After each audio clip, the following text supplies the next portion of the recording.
Fagoo fiidiyoodhaa kanneen hegeree miidiyaa hordoftan nageenya keenya bakkuma jirtanitti isin dhaqqabu jechaa oduu yeroo kanaaf qabnu matootii oduu dursuun isinitti. Waraana bilisummaa Oromootii fi faannoo jidduutti mariin taasifamaa jiraachuutu ibsame. Koomishinii humna namaa Itoophiyaa ibsa baaseen hojjettoota mootummaaf mindaa dabaluun gahaa waan hin taaneef mana jireenyaa barattaan irraa eegallee ni kenninaa jedhe. Daandiin baaburaa buufata doonii Barbaraa fi magaalaa Finfinnee wal quunnamsiisuu deeggarsa gamtaa biyyoota Arabaa doolaara biiliyoona 3 hojjetamuuf jedhame. Weerara humna addaa Somaalee magaalaa Dirree Dhawaatti jalqabeef duula dhiyeenya dargaggeessa Oromoo Hargeysaa daawwatee irratti baname duubaan hoggansi paartii badhaadhinaa magaalaa Dirree Dhawaa fi caasaan kantiibaa magaalaa Dirree Dhawaa jiraachuun dhagayameeti jira. Ajjecha shamarree Oromoo Tamimaa Nibraas Juhaariin kan shakkame dargaggeessi lammii Noorwee kan ganna 18 shororkeessummaan akka himatamu irratti murtaa'e. Cituu daandiitii fi lolaan guutamuu wal qabatee jiraattonni aanaa Gudar Incinni Shanan Sayyoo fi Jimmaa komii qabaachuu isaanii dubbatanii. Waraana bilisummaa Oromootii fi faannoo jidduutti mariin taasifamaa jiraachuutu ibsame. Waraanni bilisummaa Oromoo waboo fi waraanni faannoo jidduutti mariin taasifamuu fi jaame akka gabaasa Afrikaa Intelligensi Oromiyaa.Hagayya 27 baasee ibsutti humnoonni lamaan waraana bilisummaa Oromoo waboo fi waraanni faannoo marii waliigaltee wal waraanuu dhaabuuf hin labsamne taasisuu gabaasee jira. Akka gabaasni ba'ee ibsutti marii waliigaltee dhaaba lameenii mari'atama jaamte tun tan labsamnee fi waliigalteen tunis dura Ameerikatti kan jalqabdu ta'uu gabaasee jira. Torban dabre keessa bakka buutonni waraana waboo fi faannoo kan waliin dubbatan ta'uun yoo ibsamu marii tanaan waliigaltee dhaabonni lamaan akka waliin waraanneef kan taasifamtuu fi waliigalteen tunis kan hin labsamne ta'uun ibsamee jira. Torbaan tokko booda eega bakka buutonni waraana lameenii waliin dubbatan booda wayitammaa hooggantoonni waraana lameenii daangaa irratti wal arguun waliin marii taasisaa jiraachuu Afrikaan Intelligensi karaa toora Tiwiitarii isaatiin gabaasee jira. Mariin waraana lameenii jaamte tunis namoota hedduu xiinxala garaagaraa kannisiisaa jirti. Dhimma marii dhaaba lameenii ilaalchisee qondaalli adda bilisummaa Oromoo duraanii obbo Ibsaa Naga'oo dhuguma waraanni isaan jidduu ture osoo jiraate eessaa fi yoom ture kaayyoon waloo jaamus maal ture amma hoo sababni waliigaltee tanaa maali yoo kaayyoo waloo uummataa dhugaate maaliif kaayyoo waloo jaama maaliif kaayyoo waloo uummata jalaa dhoofamti moo kaayyoo dantaa fi kaayyoo waloo uummataa waan hin taaneef uummata jalaa dhoofamaa jirtu jechuudhaan bubbulleetti laallajee yaada isaa xumureeti. Marii waliigaltee waraana lamaanii jaame kanaaf dhaabni waraana bilisummaa Oromootii fi faannoonis hanga ammaatti ibsa hin kennine. Gama biraatiin dhiyeenya namoonni siyaasaa Oromoo gurguddoon hayyoonni Oromoo fi Amaaraa marii isaan taasisan miidiyaa hawaasaa irratti mul'achuu wal qabate yaadaa fi qeeqa garaagaraa namoota kannisiisuu irratti argamu.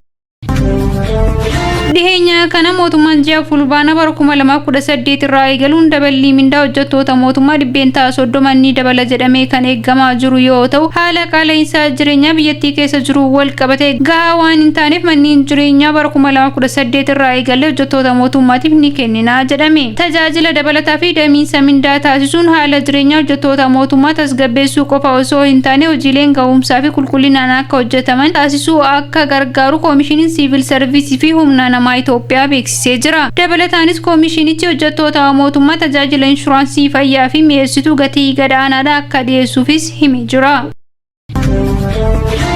Daandiin baaburaa buufata doonii Barbaraa fi magaalaa Finfinnee wal quunnamsiisuu deeggarsa gamtaa biyyoota Arabaa doolaara biiliyoona 3 hojjetamuuf jedhame. Kanaan dura buufanni doonii Barbaraa kan qarqara galaana diimaatti argamu Itoophiyaaf tajaajila akka kennuuf yaaliin hedduun kan taasifame yoo ta'u yeroo ammaa daandiin baaburaa humna elektirikiin hojjetu buufata Barbaraa irraa hanga magaalaa Finfinnee deemu hojjetamu karoorfamee jiru ibsame. Daandiin baaburaa kun yoo xumurame daldala irratti xiyyeeffachuun tajaajila kenna kan jedhame yoo ta'u Itoophiyaa bira darbee biyyoota gaanfa Afrikaa kanneen akka Suudaan, Kibbaa, Keeniyaa fi kanneen biroo hariiroo daldala biyyoota Arabaa waliin qaban ni cimsas jedhamee jira. Daandiin baaburaa kun deeggarsa gamtaa biyyoota Arabaa doolaara biiliyoona 3 ni hojjetama yoo jedhame fedhii Itoophiyaan ulaa galaanaa argachuuf qabdu guutuu keessattis gahee olaanaa akka qabu ibsamee jira jechuun Biruuk Niwus irraa odeeffanne. Weerara humna addaa Somaalee magaalaa Dirree Dhawaatti jalqabeef duula dhiyeenya dargaggeessa Oromoo Hargeysaa daawwatee irratti baname duubaan hoggansi paartii badhaadhinaa magaalaa Dirree Dhawaa fi caasaan kantiibaa magaalaa Dirree Dhawaa jiraachuun dhagayameeti jira. magaalaa Dirree Dhawaa caaseffama haarawaa daangaalee Oromiyaa mootummaa naannoo Somaalee jala galchuuf hojjetamaa jiru keessaa tokko ta'uun himameeti jira. Addatti ammoo magaalaan Dirree Dhawaa naannoo Somaalee jala akka galtuuf hooggantoonni paartii badhaadhinaa magaalaa Dirree Dhawaa kanneen saba Somaalee bakka bu'an jiraachuu maddeen HNN'tti himanitti jiran. Dirree Dhawaan eenyummaa sobaatiin abbaa akka falmattuuf dhagaa bu'uuraa heeraayisee ijaaruuf gahee kan taphatan hoogganaa paartii badhaadhinaa magaalaa Dirree Dhawaa obbo Ibrahim Yusuufii fi itti aanaa kantiibaa bulchiinsa magaalaa Dirree Dhawaa obbo Harbii Bohum ta'uu maddeen keenya eeraniiti jiran. Kanumaan wal qabsiisee Oromoota magaalaa Dirree Dhawaa sodaa fi gaafii keessa galchuuf dhiyeenya weerara humni addaa Somaalee magaalaa Dirree Dhawaatti eegalee duubaan ugaazonni fi caasaan nageenyaa magaalaa Dirree Dhawaa duubaan jiraachuun ibsameeti jira. Uummanni Oromoo magaalaa Dirree Dhawaa ganda Abdii Boruutii buqqee jiraachuu fi humni addaa Somaalee yeroo ammaan tanaa ganda Abdii Boruu keessa buufatee jiraachuun himame. Kana malees dhiyeenya dargaggeessa Oromoo Somaalilaandii magaalaa Hargeysaa dhaqee miidiyaalee fi namoonni Somaalee akka irratti duulamu dhalataan Oromoo magaalaa san keessaa akka buqqoof sababa akka ta'e hoogganaan paartii badhaadhinaa magaalaa Dirree Dhawaa obbo Ibrahim Yusuufii fi aktivistoonni Somaalee magaalaa Dirree Dhawaa jiran duuba jiraachuun himameeti jira. Yeroo ammaan tana magaalaa Dirree Dhawaa naannoo Somaalee jala galchuuf harki Somaalee dheeratee deeggarsi Somaalilaandii fi Jabuutii jiraachuunis ibsameeti jira. Kana malees yeroo ammaan tana dhalattoonni Jabuutii kanneen sabaan Oromoo ta'an irratti duulli hidhuu fi biyyaarra ari'amuu qophaa'ee jiraachuu maddeen keenya Dirree Dhawaa dhimmicha hordofaa jiran ibsaniiti jiran.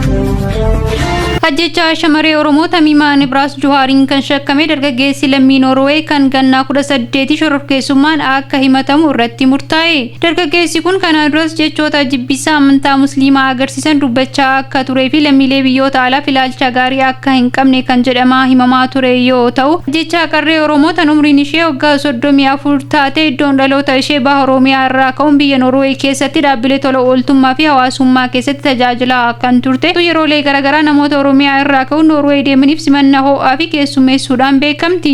Ajjechaan shamarree kanarratti raawwate guyyaa wixataa galgalaa akka lakkoofsa Hagayya 20tti barii iddoo dalagaa osoo jirtu lammiin biyya Noorweey kan umriin isaa waggaa 18 ta'e albeedhaan qaama ishee iddoo hedduu erga waraanee booda poolisiin qaqqabu kan himame yoo ta'u, Tamiimaan yaalaaf osoo gara mana yaalaa geeffamaa jirtu karaa irratti lubbuun ishee darbee jira. Lubbuun darbuu ishee kana hordofee dhaabbanni falmaa mirga namoomaa Itoophiyaa fi imbaasiin Itoophiyaa Noorweeyitti argamuu fi hawaasni Oromoo biyya Noorweey keessa jiraatan akkasumas lammiileen biyyoota garaagaraa biyya Noorweey keessa jiraatan gocha kana kan balaaleffatan yoo ta'u, dhimmi kun murtee haqa qabeessaa ta'e akka tantamaan argatus gaafatanii jiru. Kanumaan wal qabate poolisiin biyyattii qorannoo taasisaa jiraachuu kan ifoomse yoo ta'u, lammiin biyya Noorweey gocha akkanaan shakkame akka shororkeessummaan himatamee dhaddacha dhiyaatu murtaa'ee jira.